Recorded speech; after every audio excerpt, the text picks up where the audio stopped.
துஆ கேட்கும்போது வார்த்தைகள் மட்டும் போதுமா?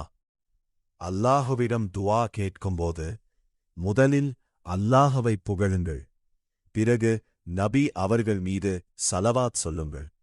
அதன் பிறகு உங்கள் தேவையை அல்லாஹ்விடம் தாழ்மையுடன் கேளுங்கள். உங்கள் கஷ்டத்தைச் சொல்லுங்கள். உங்கள் கவலையைச் சொல்லுங்கள். உங்கள் தேவையைச் சொல்லுங்கள். அல்லாஹ்விடம் கேட்கத் தயங்காதீர்கள். சிறிய விஷயமாக இருந்தாலும் பெரிய விஷயமாக இருந்தாலும் அல்லாஹ்விடம் கேளுங்கள். துஆ கேட்கும்போது அல்லாஹ் எனக்கு கொடுப்பானா என்று சந்தேகப்படாமல் அவன் மீது நம்பிக்கையுடன் கேளுங்கள்.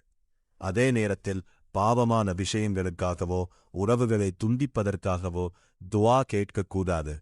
மேலும் துஆ செய்துவிட்டு உடனே ஏன் கிடைக்கவில்லை என்று அவசரப்படாதீர்கள்.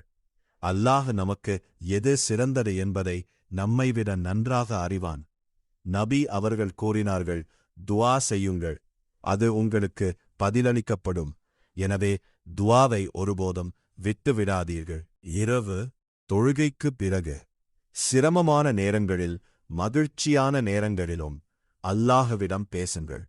ஏனென்றால் உங்கள் மனதில் இருப்பதை முழுமையாக அறிந்தவன் அல்லாஹ். அல்லாஹ் நம்முடைய துஆக்களை ஏற்று நமக்கு சிறந்ததை வழங்குவானாக. ஆமீன்.